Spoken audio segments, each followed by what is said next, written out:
Our next set of learning goals ask us to continue predicting the geometry of molecules using VESPR, draw three-dimensional models of molecules, and use the three-dimensional models to determine whether a molecule is polar or nonpolar and indicate the direction of the net dipole. In this section, we look at electronegativity and bond polarity.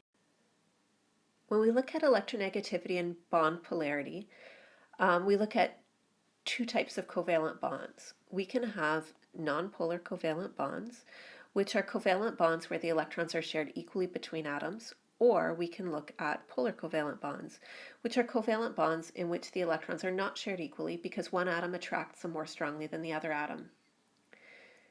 We know that some molecules have polar covalent bonds. We can tell this experimentally if we take a sample of a gas and place it within an electric field. The diagram on the right shows this. In diagram A, a sample of hydrogen fluoride has been placed in a box without an electric field, and in diagram B, the electric field has been turned on. You notice that without the electric field in diagram A, the molecules are randomly oriented, but once the electric field is turned on, the one end of the molecule orients itself towards the negative electrode, whereas the other end orients itself towards the positive electrode. It turns out the hydrogen end of the hydrogen fluoride molecule orients itself towards the negative electrode, whereas the fluorine end orients itself towards the positive electrode. The result is shown as evidence that in the hydrogen fluoride molecule, the hydrogen and fluorine atoms share the electrons unequally. The fluorine atom has a stronger attraction for the shared electrons than the hydrogen atom does. Next, we'll take a look at electronegativity. Electronegativity describes the ability of an atom in a molecule to attract shared electrons to itself. Atoms of different elements have different electronegativities. Linus Pauling was the one who determined the electronegativity values of atoms, and you can find them arranged in a periodic table that was available to download through the hub. Electronegativity generally increases from left to right across a period in the periodic table and decreases when going down a group.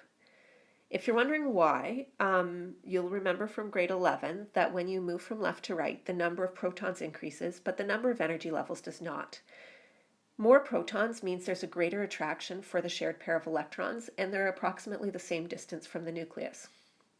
However, as you move down a group, there are more electrons between the nucleus and the bonding electron pair because there are more energy levels, which results in shielding. So atoms that are further down a group in the periodic table are less able to attract a bonding pair of electrons, so their electronegativity is lower. Here you find a periodic table of the elements with their electronegativities listed underneath them, and you can use this when calculating differences in electronegativity. Table 1 here on the left shows us the relationship between the difference in electronegativity and the bond type. If the difference in electronegativity is less than 0.5, the bond type is considered nonpolar covalent. If the difference in electronegativity is between 0.5 and 1.7, the bond type is considered polar covalent, and if it's greater than 1.7, the bond type is considered ionic. However, labeling bonds as nonpolar covalent, polar covalent, or ionic according to the electronegativity difference boundaries is somewhat arbitrary. In reality, with the exception of molecular elements, all bonds are a mixture of covalent and ionic character. We can look at bond polarities and dipoles in diatomic molecules as our simplest type of molecule. In diatomic molecules, of course, we have only two atoms. A dipole is a separation of positive and negative charges in a region of space. The separation of charges in a covalent bond is called a dipole. The image right here shows a view of hydrogen fluoride. The dipole of the hydrogen fluoride molecule is indicated by an arrow. Notice how the arrow is drawn.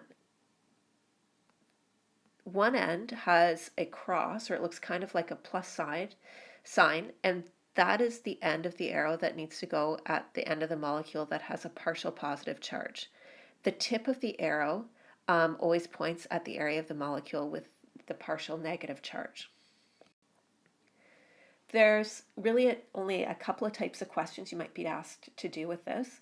One type of problem takes a look at predicting relative bond polarity.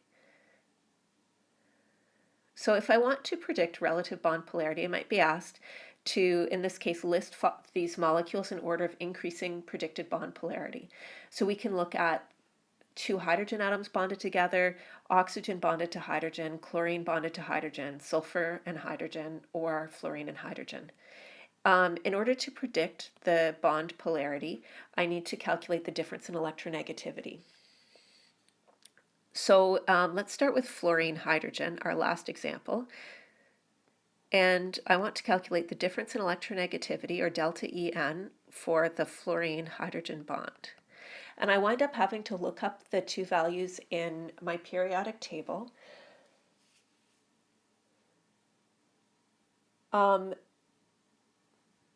And the difference in value for fluorine is 4.0 and hydrogen is 2.1. So my calculation would be 4.0 minus 2.1, which gives me an answer of 1.9. Now this question is asking you to list the molecules in order of increasing polarity. So I want to start with the lowest difference in electronegativity and work my way to the highest. So I would do this calculation for each of the examples, then list the molecules in order. Pause the video and take a moment to complete that, and then check and see if you got the same order that I did.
The other type of question you might be asked to do is to classify the type of bond between a pair of atoms.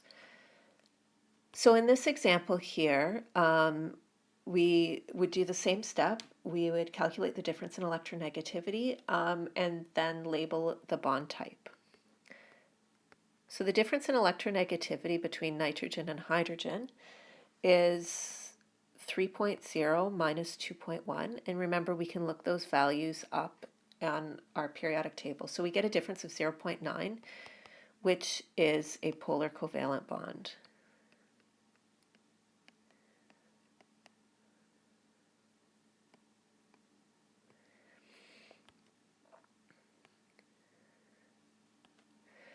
For example, B, the difference in electronegativity between phosphorus and hydrogen. If I look those values up in my periodic table, they're both 2.1, so my difference is 0, so therefore this is a nonpolar covalent bond.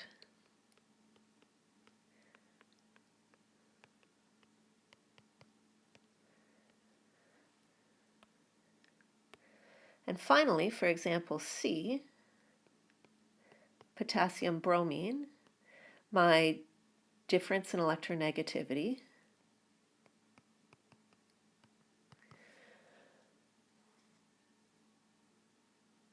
is equal to 2.8 minus 0.8. which is equal to 2.0. Therefore, I have an ionic bond. Notice that we're just calculating the difference between the two values, which means we're always looking for the positive value. Now that you've listened to those examples, try page 220, practice numbers 1 and 2.